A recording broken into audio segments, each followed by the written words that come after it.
le retour qui fait plaisir. Bonjour tout le monde et bienvenue dans Jugez-moi coupable, l'émission qui défend les films indéfendables, une émission enregistrée le 17 décembre 2020, soit 5 mois après la première de Jugez-moi coupable. Alors, d'avance, désolé parce qu'on n'a pas trop respecté notre promesse qui était de faire une émission par mois, mais on va être transparent puisque on a eu du mal à revenir, enfin j'ai eu du mal à revenir, j'en assume pleinement les conséquences. Et pourtant, c'est pas faute d'avoir été poussé par Axel qui à chaque fois me harcelait de messages tous les soirs en me disant « Mais Morgane, mais revenons pour un Jugez-moi coupable numéro 2, les gens attendent ça. » Et non, il y avait un peu de paresse de ma part, beaucoup de peur aussi, puisque la présentation, c'est un exercice avec lequel je suis pas le plus à l'aise encore actuellement. Je suis en pleine crise de tachycardie, voire même au bord de l'arrêt cardiaque, clairement. Non, mais... Donc si je décède en pleine émission, non mais... Tout va bien. Tout va bien, il n'y a pas de souci. On est ensemble. Voilà. C'est tellement relaxant d'entendre ça. Voilà. Du coup, moi c'est Morgane, vous m'avez sûrement reconnu et vous avez sûrement reconnu la douce et voix d'Axel, Merci, le digne fondateur de Movies Nerd qui m'accompagne volontiers sur ce tout nouveau concept d'émission. Voilà. Ça fait plaisir. Le premier a bien marché. On a eu pas mal de retours. On a eu des bons retours. C'est vrai. On va parler des résultats juste après, des résultats du concours. Mais on a eu des bons retours de pas mal de gens. Donc on est plutôt content de cette première émission. C'était un peu un test, clairement. Mais c'est un baptême du feu. C'est une émission que j'ai pas arrêté de réécouter parce que je me suis dit il y a peut-être des trucs à corriger. Voilà, c'était un premier jet. On verra si le deuxième est. Oui, non, mais moi je pense que ça va ne faire que s'améliorer. De toute façon. Mais de toute façon, je pense que d'ici un an, on a niqué tout le YouTube ciné, quoi. Clairement, on est parti pour aller très loin. Voilà. On verra pour ça je sais pas. Mais tremble, dit Rendal. Tremble. Voilà, non, on est tous ensemble. Ne vous inquiétez pas. Voilà, non, ça fait plaisir de revenir et puis c'est clair que là ça fait 5 mois comme tu as dit. 5 mois. Donc, mais là de toute façon on va s'y tenir maintenant que c'est fait, que je me suis forcé un petit peu à revenir. Quand je dis je me suis forcé, attention, je viens avec plaisir, je reviens avec plaisir. Je l'ai pas mais forcé, la présentation, je l'ai pas forcé. Non, mais je rigole, attention.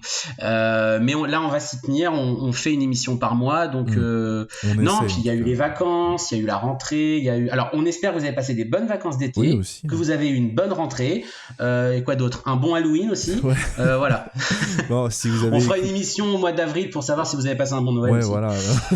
Bon, après on n'a pas été absent totalement, on a fait des émissions pour Halloween aussi.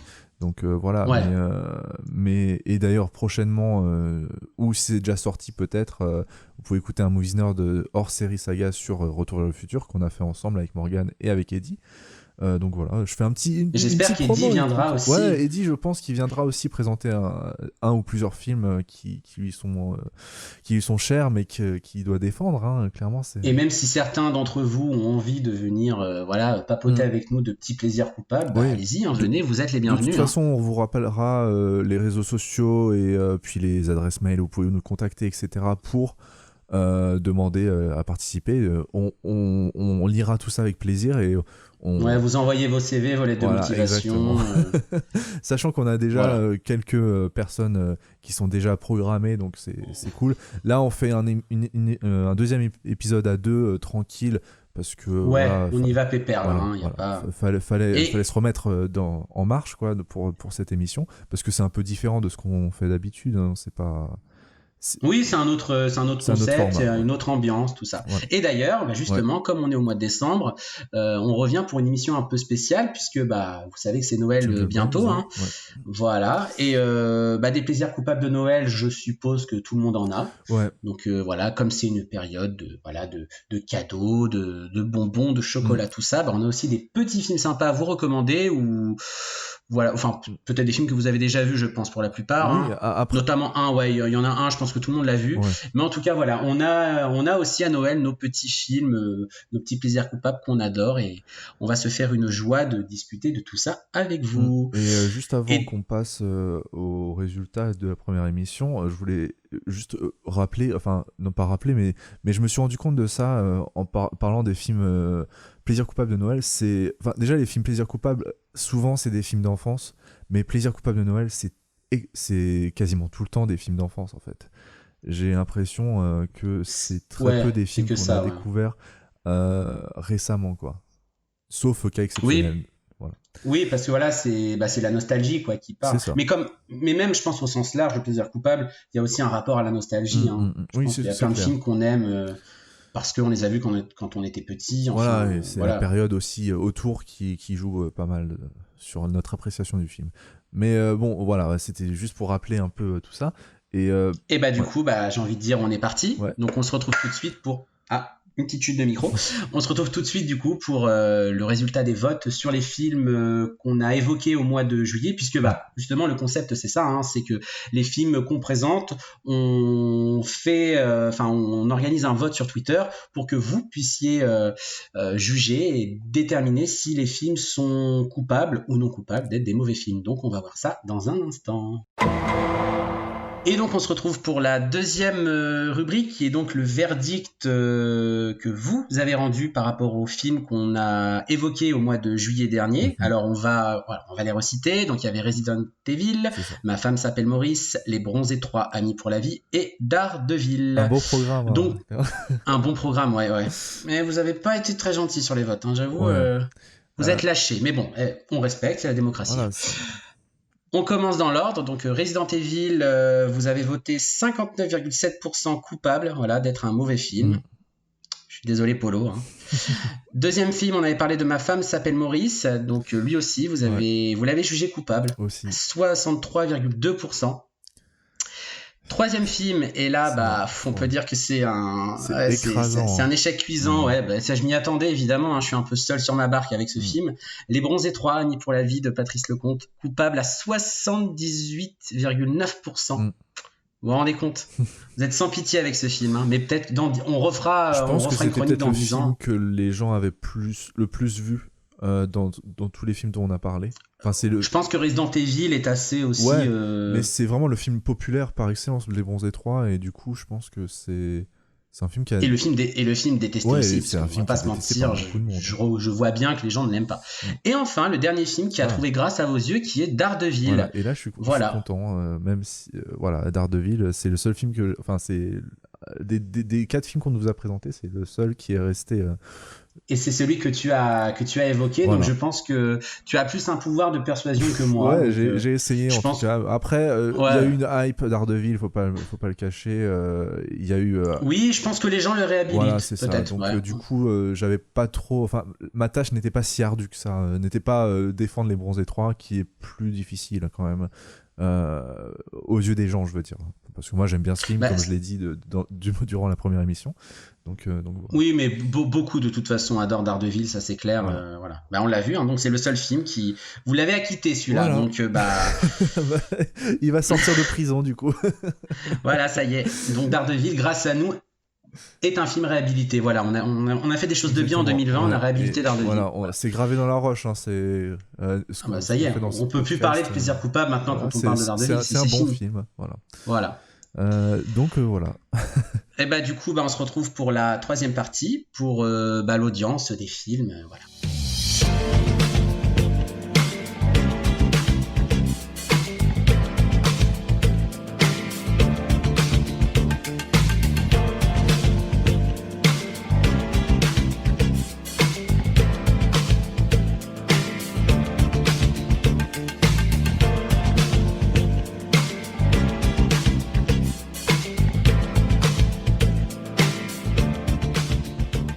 Et donc on se retrouve dans cette troisième partie et alors aujourd'hui dans cette émission on va parler de 3 films. Normalement c'est 4 mais là du coup parce que des plaisirs coupables de Noël on en a mais finalement pas autant. Moi je m'en réserve pour l'année prochaine clairement. Ah d'accord. Non mais moi j'en ai pas trouvé tant que ça. J'en ai trouvé en fait on a un film chacun plus un autre film en commun. Donc du coup c'est moi qui vais commencer. Je me permets, c'est mon émission. Voilà. Puisque moi je vais vous parler. Alors je vais vous donner le titre VO. Et vous allez comprendre un peu. Voilà. Donc je vais vous parler de Home Alone 3. Plus connu en français sous le titre de Maman je m'occupe des méchants. Sorti le 17 décembre 97. Et c'est pas beau ça. Enfin voilà, il fête son anniversaire aujourd'hui, jour de l'enregistrement de l'émission. On n'avait pas calculé ainsi pour ceux qui on vient de Ah s'en ouais, rendre non, compte, là clairement c'est le hasard, je le découvre. Voilà. Alors c'est un film dont voilà, j'ai envie de vous en parler parce que on va pas se mentir, hein, les 2 premiers, Maman j'ai raté l'avion, réalisés par Chris Columbus, que j'adore, grand réalisateur de films pour scénarisé enfants. par John Hughes. Ouais. Bah même les premiers films. Oui. Voilà. Donc là, en fait, on n'est pas dans une suite, on est vraiment dans une fausse suite. Hein, ça reprend juste le titre Home Alone, parce que là, il n'est plus du tout question de Macaulay Culkin, etc. On est avec un nouveau Kevin McAllister. Là, on est avec Alex, il me semble. Oui. Il s'appelle Alex. Je ne connais même pas son nom de famille d'ailleurs. Pourtant, je l'ai revu il y a 2 jours, mais Alex Pruitt. ils le disent même pas. Donc, ouais, non, ils le disent pas. Non. Donc voilà, nouvel acteur, nouveau héros. Le concept dans les grosses lignes, ça reste le même. Hein. C'est un petit garçon. Bon, je vais raconter brièvement le synopsis. Hein, c'est pas spécialement intéressant, mais il est un peu chiant à résumer. En gros, c'est un enfant qui va mettre la main sur une voiture télécommandée offerte par sa voisine, et dans cette voiture se cache un microprocesseur qui appartient à une société, enfin à des trafiquants nord-coréens. Voilà, enfin c'est une pièce que des trafiquants veulent à tout prix posséder. Pour qui, pourquoi, j'en sais rien. C'est même pas expliqué dans le film, je crois, mais au final on s'en fout. Mais toujours est-il que 4 mafieux vont être à la recherche de ce microprocesseur. Donc ils vont facilement se rendre compte que la voiture télécommandée dans laquelle se trouve le microprocesseur. Non. Qu'est-ce que j'ai dit ? Si, le microprocesseur, il est dans la voiture. Ah oui, excusez-moi. Oui. Voilà, le microprocesseur dans la voiture télécommandée se trouve dans la maison de ce petit garçon, enfin se trouve en possession de ce petit garçon. Et du coup, bah, ça va être le même concept, c'est-à-dire un garçon malin comme tout et très vicelard qui va monter des pièges pour pouvoir affronter des méchants tous aussi cons les uns que les autres. On va pas se mentir, hein, voilà. Alors. Après ce petit résumé bref, moi c'est un film que j'adore. Voilà, encore une fois, plaisir de l'enfance, ça c'est clair. Encore une fois, la nostalgie qui parle, mais en l'ayant revu, même si on ne fera jamais aussi iconique et culte, voire même attachant que les 2 premiers, parce qu'il y a la patte Chris Columbus, parce que c'est un film qui est encore plus dans l'ADN de mon enfance, les Maman j'ai raté l'avion. Mais je trouve que pour une fausse suite, eh ben, je la trouve pas déshonorante, bien au contraire. On est comme j'ai dit, voilà, c'est un nouveau héros, c'est un nouvel acteur, et je trouve que voilà, il a une petite bouille craquante, hein, clairement. Il est assez rigolo. Moi, tout ce que j'aime dans ce genre de film, voilà, c'est le rythme, c'est l'humour, c'est l'énergie, et je trouve que dans celui-là, il y a quand même ce qu'il faut. Alors, effectivement, voilà. Si vous le prenez vraiment comme une suite, pas comme une suite, mais si vous tombez dans le comparatif des 2 premiers, peut-être que vous allez pouvoir être déçu. Mais honnêtement, comme fausse suite, je trouve que c'est vraiment pas déshonorant. Au contraire, c'est tout ce que j'attends en fait dans le concept d'un Home Alone, quoi. C'est des pièges variés. Et en plus de ça, la différence avec les Maman j'ai raté l'avion, c'est que là il y a 4 méchants. Donc ça permet vraiment au film d'avoir beaucoup plus de pièges, c'est beaucoup plus varié. Ça reste des archétypes de personnages, hein. On a toujours le méchant ultra sérieux. Bon là par contre, là c'est une femme, et on a toujours le méchant un peu neuneux qui va s'en prendre encore, enfin beaucoup plus plein la gueule que les autres. Mais je trouve que ça marche en fait. Ça marche puisqu'il y a une sincérité, il y a la patte John Hughes que je reconnais quand même un petit peu, même si, alors est-ce qu'il l'a écrit ou il est juste producteur, je ne sais pas. Il l'a écrit, et bah franchement ça se ressent. Voilà, franchement ça se ressent. Pas John Hughes, mais des fin années 90, genre Flubber et tout ça, enfin des films qui étaient un peu plus contestés, on va dire, au niveau de leur qualité. Sur celui-là, je pense que malheureusement le défaut ce qui a nuit à ce film et dans sa réception, parce que c'est vrai que c'est un film. Alors, j'ai remarqué sur Twitter que quand j'ai annoncé que je le regardais, beaucoup de personnes m'ont soutenu en disant moi aussi j'adore. Par contre, quand on voit les notes, le film se fait déchirer la tronche, hein, clairement. Mais c'est un film que je défends. Alors, il n'y a pas grand-chose, en fait. J'ai pas vraiment d'argument. Il y a effectivement une part de nostalgie. Mais je trouve que les pires suites ont été faites après. Et notamment, le numéro 4, il est vraiment pas regardable. Et le 5, j'en parle même pas. Avec Malcolm McDowell, franchement, ne vous infligez pas ça, s'il vous plaît. Mais celui-là, je trouve qu'il y avait encore l'ombre de John Hughes, Mm. et ça se ressent. Après, effectivement, c'est un nouveau personnage, on n'adhère pas, mais je trouve que l'acteur voilà, fait le boulot, j'aime bien l'ambiance, ça me fait marrer. Il y a une scène où il est question d'un méchant qui a les pieds collés dans dans 2 seaux à roulettes et qui dévalise des escaliers, mais je me pisse dessus de rire. Le film a eu son effet sur moi à l'époque, et je dois dire que je l'ai même beaucoup plus regardé que le premier Maman, j'ai raté l'avion. Donc peut-être que quelque part, j'y suis plus attaché encore. Moi aussi. Moi c'est celui que j'ai plus vu, je crois, parce qu'il passait tout le temps à la télé, j'avais l'impression, mais enfin chaque Noël. Et puis n'oublions pas, il y a une actrice Oui. très cotée aujourd'hui qui a fait ses débuts dans ce film-là, qui est Scarlett Johansson Ouais, quand même. ouais, c'est vrai. Donc avant d'être Black Widow, elle était, bon, c'est un rôle secondaire, on va pas se mentir. Elle joue sa sœur, il me semble. Voilà, elle joue sa sœur, et puis bon, bah voilà, il y a des running gags moi qui me font marrer, le perroquet qui chante. Enfin, c'est des trucs pas très. Non, mais j'en conviens, c'est régressif quelque part, mais moi ça me fait marrer, quoi. Le perroquet qui chante. Après, on retrouve, voilà, les pièges font quand même écho au premier Maman, j'ai raté l'avion, le coup de l'électrocution, etc. Mais c'est tellement bien exécuté. Puis je trouve ça sincère, en fait. C'est pas des films qui trichent, c'est des films qui sont faits juste pour faire plaisir à un public très jeune, et ça s'assume en tant que tel. Je l'ai vu très jeune, et comme je reste un grand enfant, bah forcément je prends toujours du plaisir à voir ce film. Donc voilà, non, c'est pas déshonorant pour une fausse suite. Ça reste mignon tout plein, très attachant, et puis je dis pas que je suis ému devant, mais il y a toujours le petit côté un peu, voilà, le petit câlin à la fin avec la maman et tout. Moi, ça me fait de l'effet. Moi, j'avoue, j'aime bien. Voilà. Ok, très bien. Ouais, toi, t'as pas l'air très. Voilà, je sais que t'es pas fou de ce film. Enfin, comment dire ? Déjà, je l'ai pas revu pour l'émission, je tiens à dire, donc je vais pas pouvoir dire précisément, je n'aime vraiment pas, je suis sûr à 100%. Parce que la dernière fois que je l'ai vu, ça devait être en 2014, 2013, quelque chose comme ça, donc ça remonte, ça commence à remonter un petit peu. C'est un film, ouais, comme j'ai dit, je l'ai beaucoup vu quand j'étais petit, j'aimais vraiment bien quand j'étais petit, mais j'ai un souvenir de l'avoir, quand je l'ai revu du coup la dernière fois, d'être un peu tombé de haut, enfin surtout j'avais vu le 1 et le 2 juste avant. Et du coup, je m'étais fait chier. Mais on ne peut pas ne pas comparer. Enfin, quelque part, c'est obligé. En plus, la musique du début, c'est la même et tout. Donc... Le problème, c'est ça. C'est pas le fait que c'est pas le même personnage. Moi, je m'en fiche. Ça aurait pu être un autre personnage. Enfin, peut-être qu'involontairement, enfin inconsciemment, si, parce que on entend les notes de John Williams. Je crois que c'est toujours lui qui fait la musique. Je ne sais pas. Ouais, j'ai même pas regardé. En tout cas, le thème est le même, donc forcément, on a en mémoire parce que Kevin McAllister, c'est Home Alone, quoi.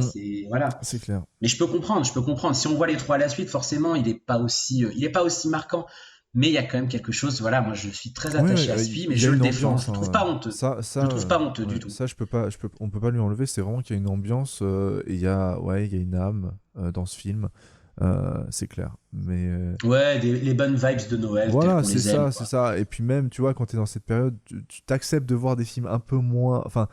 Mais oui, tu les as revus quand ? Ça se trouve, tu l'as revu en mars et t'as fait n'importe quoi. Non, je crois que je les avais vus à Noël, mais ouais, mais faudrait que je le revoie justement avant de donner un avis définitif. Mais voilà, je sais que c'était un film que j'appréciais dans mon enfance en tout cas.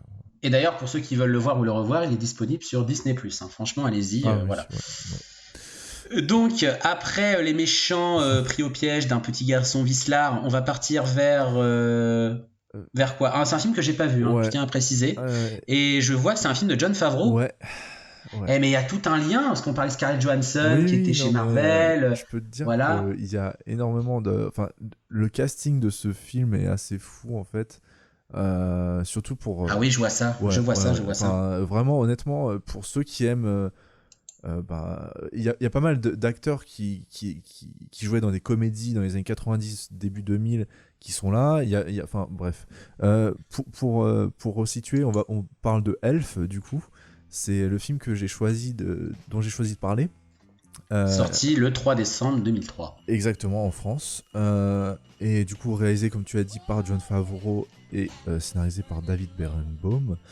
Je savais même pas que c'était Jon Favreau. Je connaissais le film, mais je ne savais pas que c'était lui, en fait. Ouais, c'est lui, et il fait une petite apparition dans le film.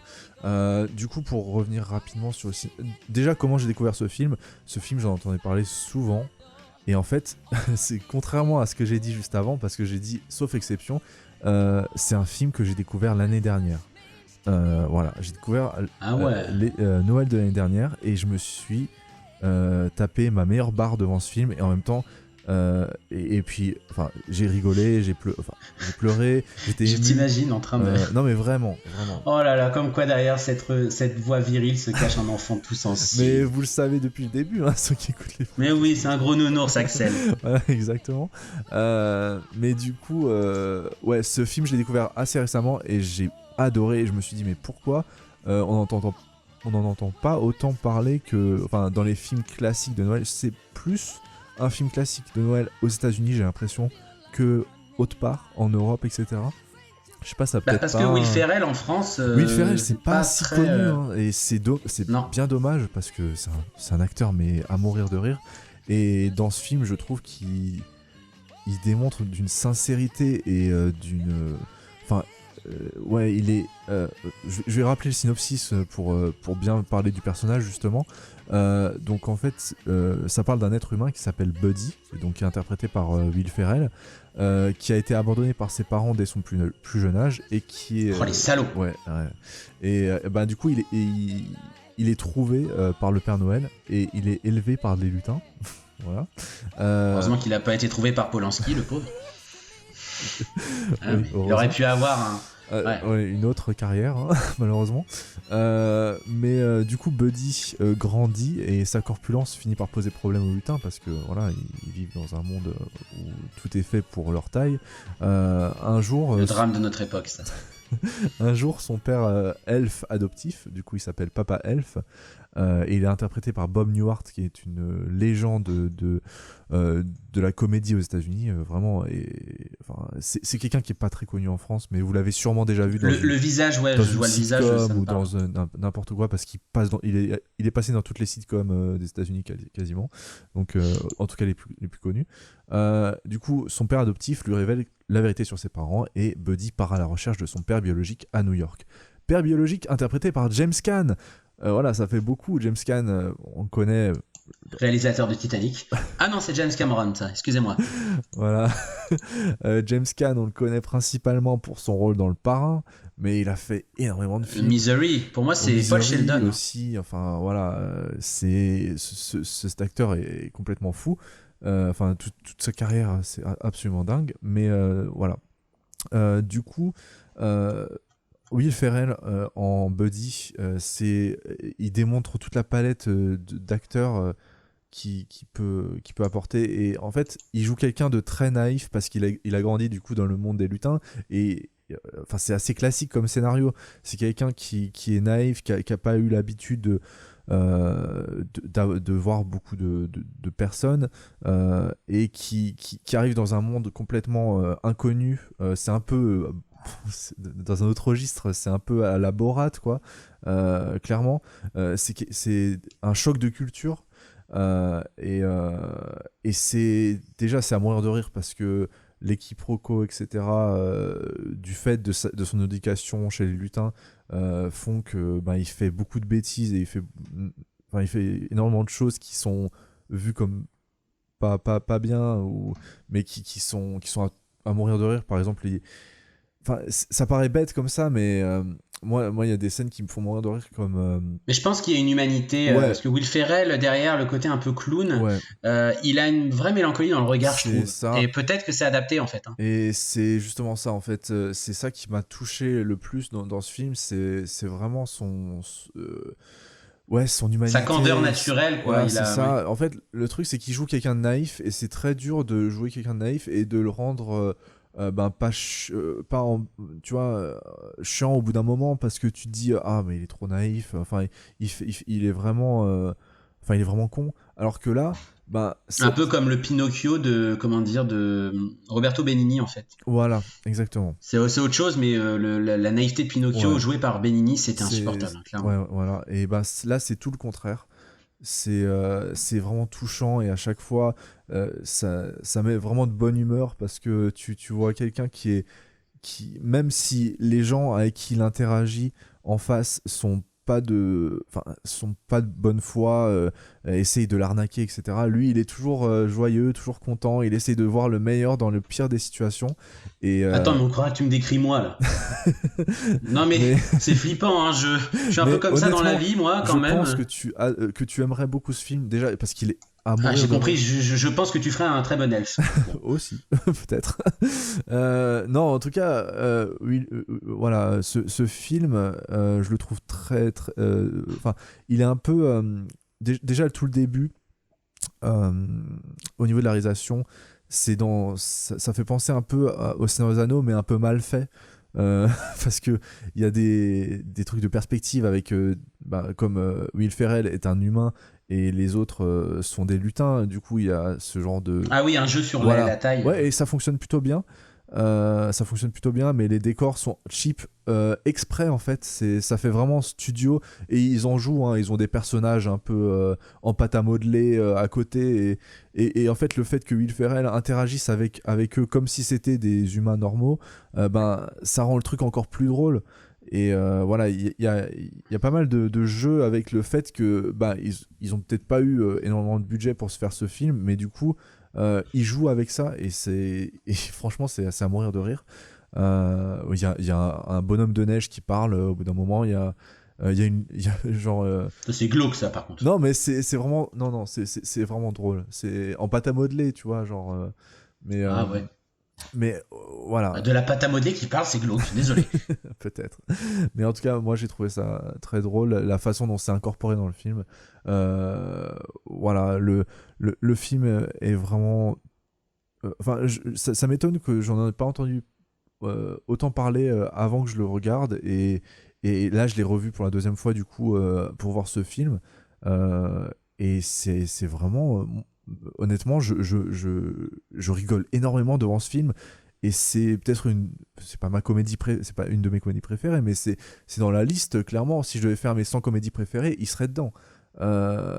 Et c'est voilà, j'aime beaucoup ce film. J'arrive pas trop à dire pourquoi. C'est la naïveté du personnage de Will Ferrell, toutes les bêtises qu'il fait, le fait que par exemple il mange des spaghettis avec du sirop d'érable. Enfin voilà, il mange que du sucre parce qu'il a été habitué à manger que du sucre dans sa vie de lutin. Voilà, et puis son père, bien sûr, quand il retrouve son père qui est interprété par James Caan, c'est un horrible personnage. Enfin voilà, le scénario est assez cliché, hein, clairement. Si je suis objectif, c'est pas voilà, c'est quelqu'un qui est froid, qui est distant, qui est pas avec sa famille, etc.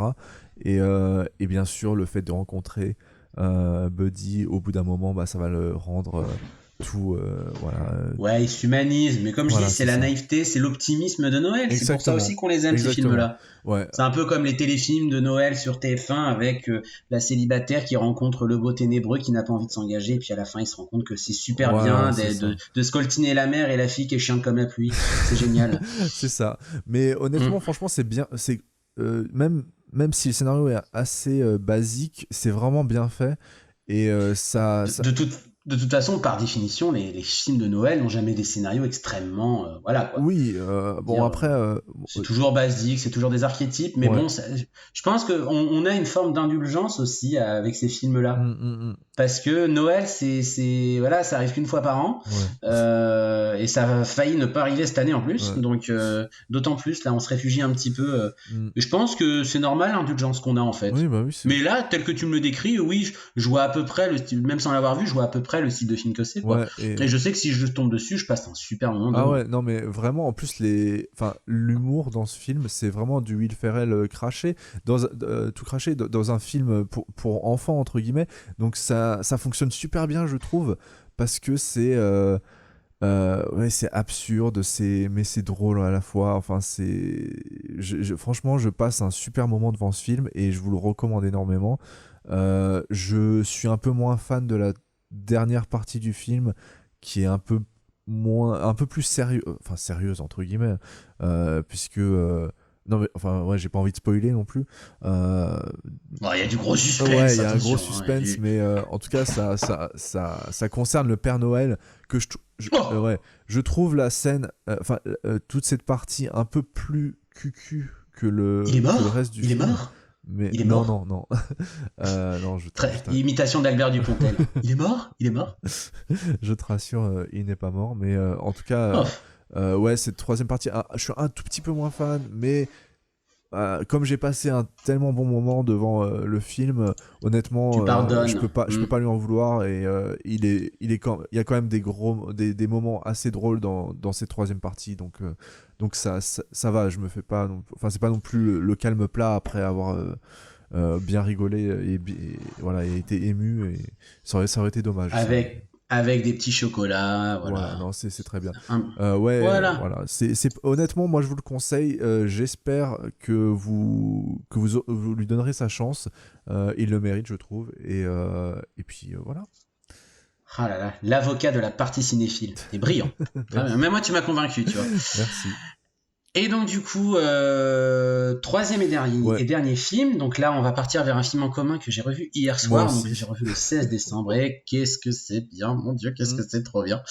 Qu'est-ce que c'est trop bien. Vous avez vu, je parle très bien le français. Ouais. Là, on va partir avec Terminator à la recherche d'un jouet, puisqu'on va parler de la course aux jouets, réalisé par Brian Levant.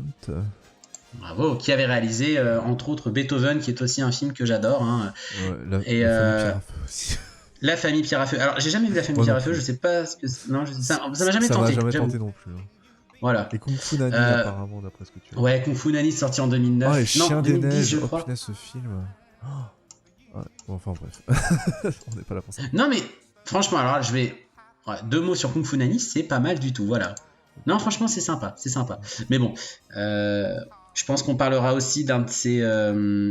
Ah bah non, c'est pas lui qui a fait Scooby-Doo 2. Non, Scooby-Doo, c'est pas lui qui l'a fait. Non, c'est pas lui. Non, bref. Donc, toujours est-il, revenons à nos moutons. Donc, on va parler de la course aux jouets, sortie le 11 décembre 1996, donc avec Arnold Schwarzenegger, Jack Lloyd, plus connu sous les traits de Young Anakin Skywalker, futur Dark Vador, hein. Dont l'acteur malheureusement a mal fini, mais pas à cause de ce film-là, à cause de Star Wars, vous voyez.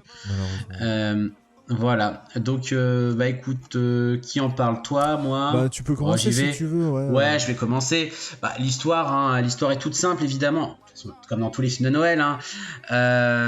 C'est Howard, donc interprété par Arnold Schwarzenegger, qui est un papa bosseur, le génial. Mais vraiment, alors pour le coup, je dis ça sans ironie, c'est un acteur vraiment super, y compris, surtout même, j'ai envie de dire, dans les...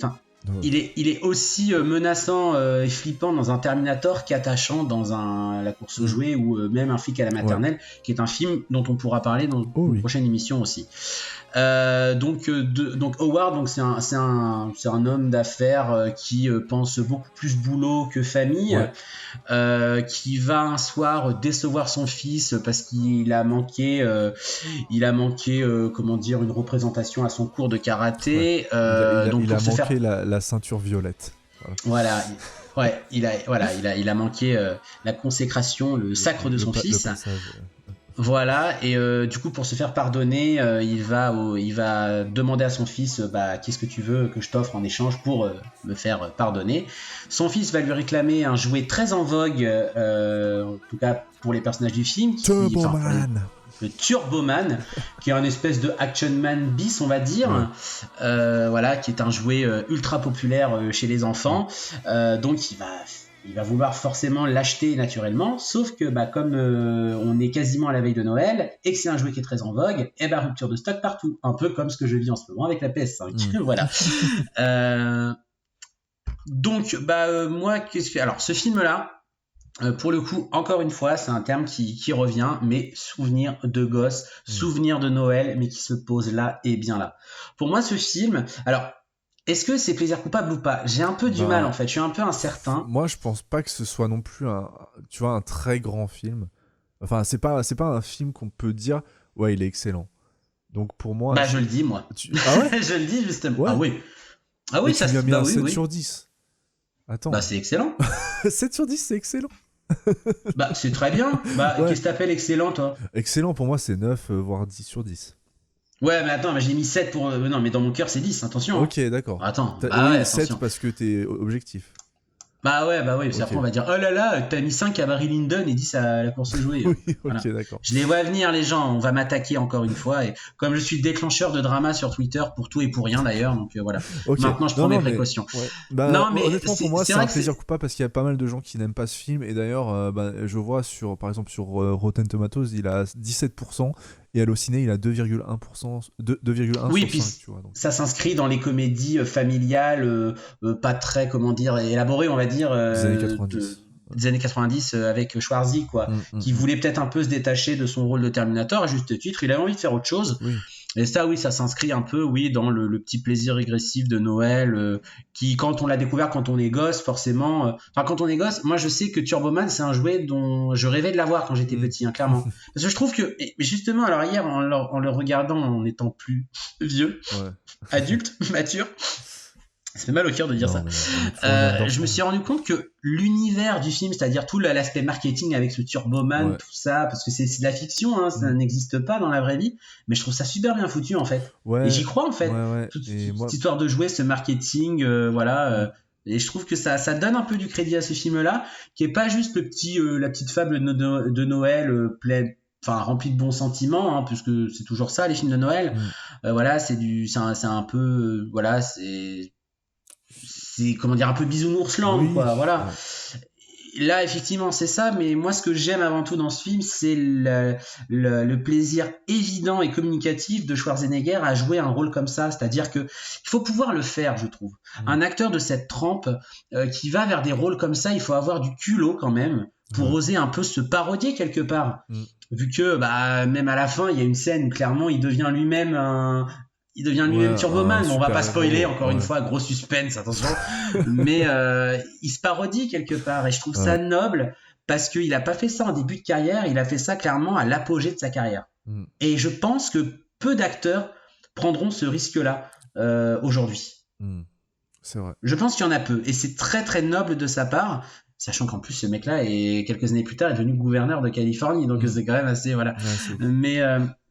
Mais je trouve que dans l'exécution, en plus c'est très court, ça dure 1h25 sans générique. Franchement, j'étais étonné de revoir en le revoyant, j'ai été étonné de voir la durée parce que pour moi, il durait plus longtemps. Ouais, quand j'étais petit, peut-être parce que je le remettais à chaque fois, dès que le générique de fin apparaissait, hop, je le remettais. Mais je trouve que voilà, il y a un rythme qui est clairement parfait, quoi. Ça coule de source. Il y a toujours des rebondissements, ça se renouvelle, et puis il y a une dualité entre Arnold Schwarzenegger et l'acteur Sinbad qui joue un autre père de famille qui lui aussi veut le jouer Turboman pour son fils. Et va y avoir une concurrence entre les deux. C'est un jeu du chat et à la souris parce que c'est un jouet qui est tellement prisé que en gros à la fois ils se soutiennent quand ils trouvent pas le jouet, puis dès qu'ils ont une piste pour le jouer, tout de suite ils se tirent dans les pattes, ça se jette, ça se balance aux flics. Ça va loin hein, parce que ça va très très très loin. La fin est violente. La fin est assez violente parce que il essaye quand même, limite de tuer le gosse de Arnold Schwarzenegger. De tuer peut-être pas, mais voilà, ils vont sur un toit et voilà, ils sont suspendus au-dessus d'un immeuble. Mais la fin est très métaphorique. Attention, là on va partir dans l'analyse, mais la fin finalement avec de toute façon je pense que tout le monde l'a vu, puisqu'à la fin il est question d'une parade de Noël dans laquelle le personnage de Turboman doit venir en mode cosplayer pour faire coucou aux enfants, et par tout un tas de circonstances, c'est Schwarzenegger qui va endosser le costume. Et l'ennemi juré de Turboman dans la mythologie Turboman qui s'appelle Dementor, c'est ça, va être parce que le costume va être subtilisé par l'autre père de famille. Et tout d'un coup, en fait, tout ça devient métaphorique puisque la guerre entre les deux, c'est aussi futile que deux jouets qui s'affrontent, quoi, en fait. Et je trouve ça plutôt rigolo, plutôt sympa, en fait. Et ça amène une petite scène à la fin qui est quand même assez belle, je trouve, avec non, vas-y, continue. Désolé. Le côté j'ai le vrai Turboman pour moi, etc. La petite rédemption du méchant. C'est tout bête dit comme ça. C'est cucu, mais ça marche. parce que ça fait partie des films comme ça qui sont baignés dans une sincérité. Ils sont pas faits, bon, peut-être aussi parce que Schwarzenegger, acteur populaire, on le met là-dedans et tout, ça fait vendre, mais ça reste sincère. On sent que Schwarzy s'éclate. Et moi, je trouve que le plaisir de jeu, quand on voit un acteur qui prend plaisir à jouer, même à un personnage comme ça, même dans un film aussi modeste que ça finalement, je trouve que ça se ressent. Plaisir. Et le plaisir, il est là. Ouais, et puis c'est drôle. Je trouve ça drôle. Oui, c'est plutôt drôle et honnêtement, je trouve que ça, comment dire, enfin déjà c'est assez visionnaire comme film, même si ça se passait déjà à l'époque, mais sur toute la période folle de Noël avec le commercialisme à donf et la course justement dans les magasins, c'est encore plus vrai aujourd'hui. Du coup, je trouve que c'est très bien représenté dans ce film et ça m'a étonné qu'un film comme ça parle. En même temps, je veux dire, la fin, c'est quand même assez. Non, justement, ce que je veux dire, c'est. Je me perds dans les mots, mais c'est vrai que c'est un film assez compliqué à résumer aussi. Le commercialisme, justement, c'est pas la fin en soi. Oui, voilà. Ils en parlent. Et justement, c'est assez étonnant venant d'un film des États-Unis qui soit aussi critique avec les jouets, les produits dérivés. Un truc qu'ils ont eux-mêmes créé. Voilà, un truc vraiment qui est ancré dans la culture limite. La mondialisation, forcément. Voilà, c'est ça. Et du coup, c'est assez étonnant pour un film des années 90 avec Schwarzy qu'il soit aussi critique avec le commercialisme et de Noël et même toute la folie autour qui justement la fin revient un peu à ses bases. Finalement, j'ai juste besoin d'avoir mon père avec moi et je suis content, quoi. J'ai pas besoin. Oui, les valeurs familiales, finalement. Les jouets, on s'en fout. Bon. Après ça fait partie de la bonne morale, mais je trouve qu'elle est belle effectivement. C'est vrai. Et puis après tout le côté capitalisme, c'est dénoncé aussi par une des scènes au début où la première rencontre entre Myron et Howard, où Myron pète un câble en parlant quand il dit que on est tous manipulés par les grands cartels des jouets. Même la scène, alors on voit quand même une scène où il y a Schwarzy qui se fight contre des Pères Noël parce qu'il peut pas s'en empêcher d'user ses muscles dans ses films, et il y a une scène qui fait hurler de rire. Il y a genre un gang de Père Noël qui arnaque les gens en faisant des faux turboman. Et toute cette scène, elle est ouf, quoi, parce que c'est n'importe quoi, mais ça fonctionne trop bien. C'est incroyable. Non, mais vraiment le petit plaisir de Noël, effectivement. Mais c'est même un film que je prends du plaisir à le revoir, même en plein été, etc. quoi. Je trouve que ça se tient quand même. Alors oui, il y a l'ambiance de Noël. Il fait beau, hein. Mais il y a toujours du soleil dans ce film, tu vois. Oui, c'est vrai. Et puis mais on n'a pas aussi parlé du renne quand même. On voit Schwarzy mettre un coup de poing à un renne. Je veux dire. Non mais attends, aujourd'hui tu pourrais jamais faire ça, même en faux. Non, clairement pas. Puis même il fait boire le renne à un moment donné. Ouais. Il lui donne un petit peu de whisky. Et puis Schwarzy, c'est pas un personnage. Tu vois, on l'aime parce qu'à la fin, il fait tout pour son fils, mais il essaye quand même de voler un jouet il vole un jouet à un enfant. Il vole un jouet à un enfant sous le sapin de son voisin, quoi. C'est mais il regrette, il sort de la maison, il dit putain, faut que je et c'est là qu'il rencontre le renne, donc il est puni quelque part. Oui, c'est vrai. Donc, mais franchement, c'est fou la liberté qu'ils ont pris avec ce film et que Enfin, c'est pas aussi cucu que ça en aurait l'air, quoi. Franchement. Non, c'est pour ça que Plaisir coupable, peut-être parce que on voit l'affiche, on se dit c'est un truc pour gamin, évidemment. Ouais. Oui, parce que on a la morale un peu neuneux, les valeurs familiales et tout. C'est mon papa et puis le jouet, je m'en fous.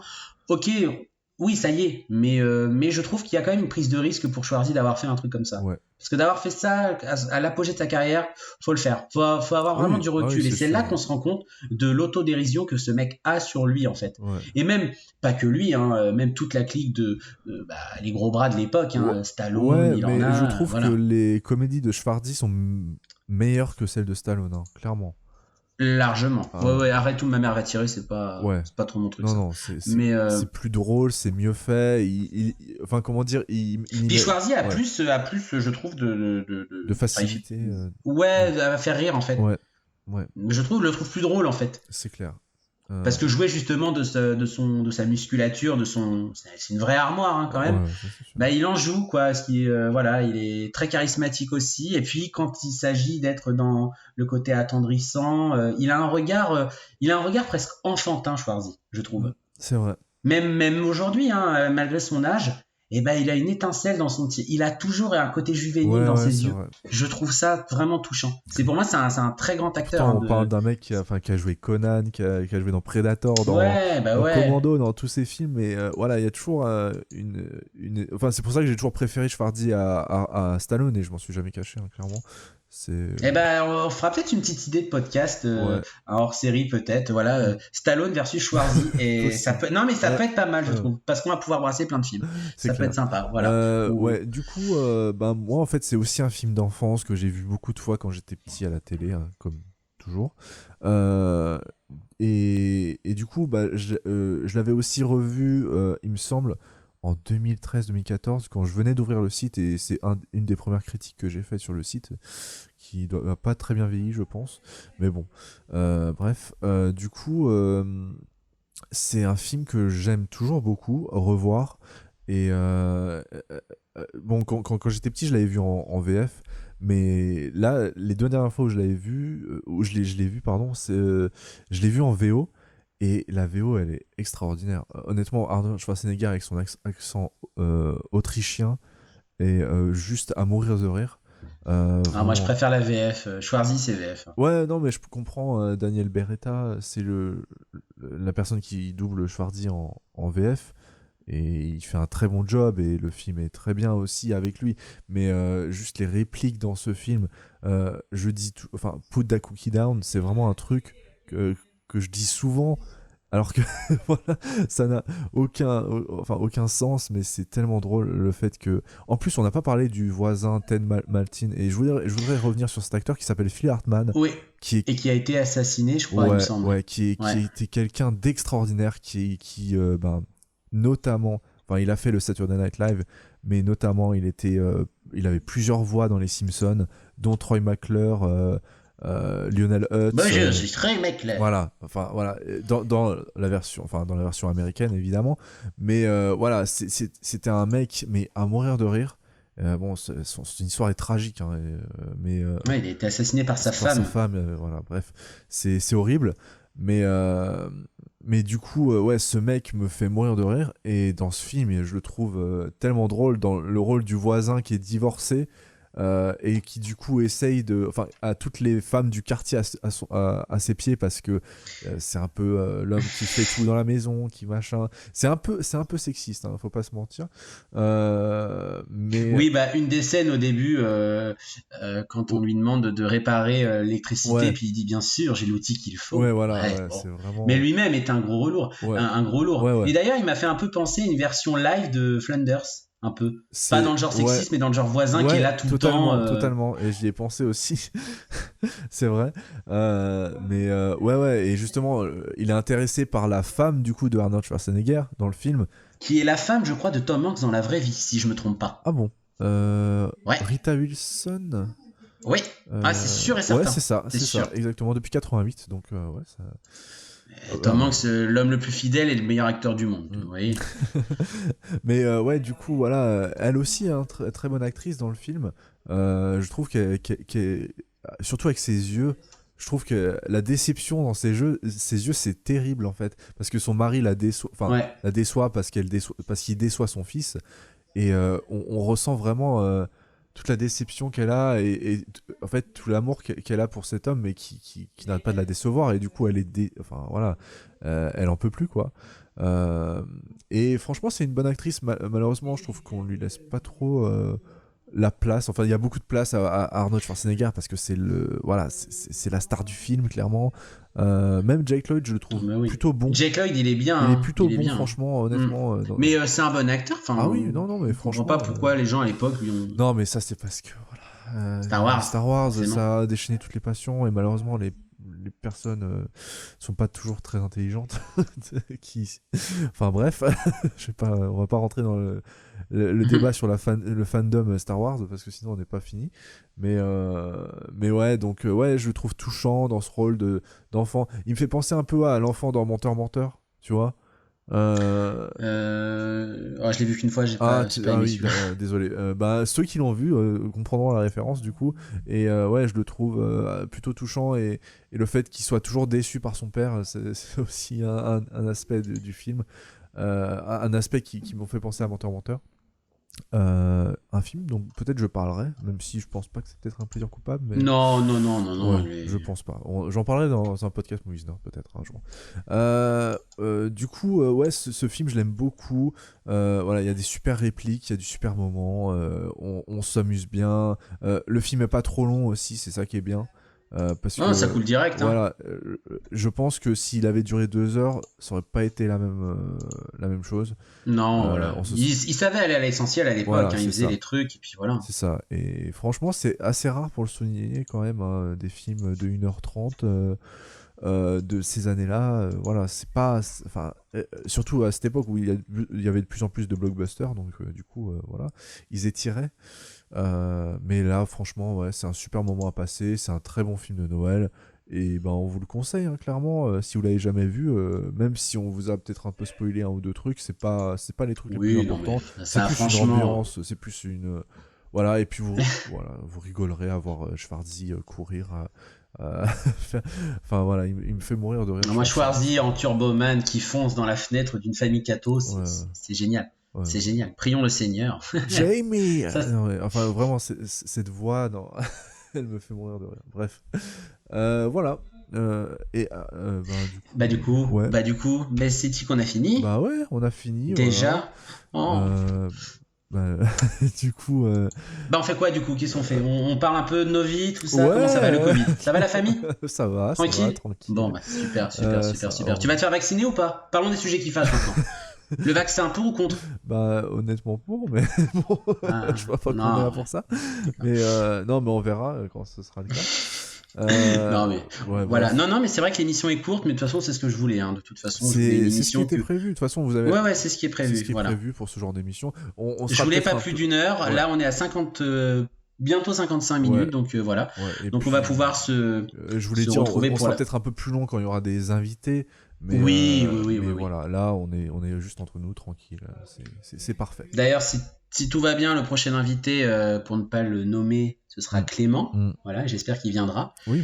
Voilà, et on aura peut-être un jour, puisque j'ai eu vent. Non, je vais pas l'annoncer, mais je vais juste dire qu'on aura peut-être un invité prestigieux dans le YouTube, Game. Voilà. Qui est un gars que j'adore. On dit juste ça. Voilà, c'est pas. On va pas annoncer toutes les surprises tout de suite. Hein, voilà. Et d'ailleurs, merci à lui pour son soutien. Il va se reconnaître. Vraiment, merci à lui parce que d'avoir le soutien d'un YouTuber qui a autant de poids, qui est là à défendre les petits podcasteurs et qui font leur truc dans leur coin, je trouve ça vachement sympa et ça met du baume au cœur. Voilà, on avait besoin de ça, donc. Monsieur, bisous. il se reconnaîtra. Du coup, je fais le rappel de où on peut nous retrouver rapidement. Oui, vas-y. Où est-ce qu'on peut te retrouver, toi? Moi, on peut me retrouver sur Twitter, sur Movies Nerd, sur Sens Critique, et c'est TheLexal, TheLexal. Voilà. Parce qu'on va faire des sondages pour les podcasts, les films dont on a parlé aujourd'hui. Donc je vous invite à nous suivre sur Twitter, donc c'est @podcastjmc. Vous retrouverai tous ces liens dans l'article de cet épisode, sur le site Movies Nerd ou sur vos plateformes de streaming, voilà. Et moi, du coup, on peut me retrouver sur Twitter, @cinémorgan, le maudit cinéphile. Voilà. Parce que j'ai vu Le Parrain, enfin. Voilà. Donc, de toute façon, et là pour le coup, on vous promet qu'on revient au mois de janvier. On fera une émission par mois, comme c'était prévu à la base. Donc n'hésitez pas à dire vos commentaires, évidemment. Ce n'est que la deuxième. Il y a encore des choses, moi-même, je le sais. Là, il y a des trucs, je me dis, là, j'aurais peut-être pas dû faire ça, dire ça. Non, mais c'est pas grave, c'est en forgeant qu'on devient forgeron. Exactement. Voilà. Juste une dernière info avant de passer à la toute fin. Vous pouvez écouter cette émission sur plusieurs plateformes de podcasting, donc Spotify, Deezer, Apple Podcast, etc. Et n'oubliez pas de noter le podcast sur Apple Podcast parce que ça nous permet de monter dans les classements et de nous faire connaître par plus de gens. Et aussi sur YouTube, on est sur YouTube sur la chaîne Movies Nerd, voilà. Et du coup, comme à chaque fin comme la précédente émission, on va finir par un plaisir coupable musical. Voilà. Donc, durant la première émission, c'était moi qui avais choisi de régaler vos tympans. Et là, du coup, ça va être à Axel de le faire. Donc, je te laisse présenter le petit morceau que tu as choisi en rapport avec Noël. Ouais, je suppose. oui. J'étais obligé. À la base, je voulais pas. À la base, j'avais pas prévu ça, mais j'étais obligé puisqu'on a fait une émission spéciale Noël. Autant finir sur les chapeaux de roue. Du coup, j'ai prévu. Bon, c'est peut-être pas un plaisir coupable parce que c'est quand même une chanson qu'on entend pas mal, mais peut-être que vous en avez un peu marre, donc bon. Je vous en remets une couche. C'est All I Want for Christmas Is You de Mariah Carey, évidemment. Voilà, chanson plutôt culte. Voilà, c'est tout ce qu'on voulait vous dire. Et puis c'est une chanson que moi j'avoue, je déteste. Elle me sort par les oreilles maintenant. Je l'ai trop entendue en fait. Le truc, c'est le problème, quoi. Après, j'ai dû me dépêcher de trouver une chanson. J'aurais peut-être trouvé un peu mieux. Mais bon, la prochaine fois, je vous décevrai pas. Il n'y a pas de souci. Et puis, on vous dit à la prochaine. À la prochaine, salut. Portez-vous bien et puis bonne fête surtout. Oui, bonne fête. Et faites attention à vous, c'est important. Hein, on le dit. Bonne fête. Ciao tout le monde. I don't want a lot for Christmas.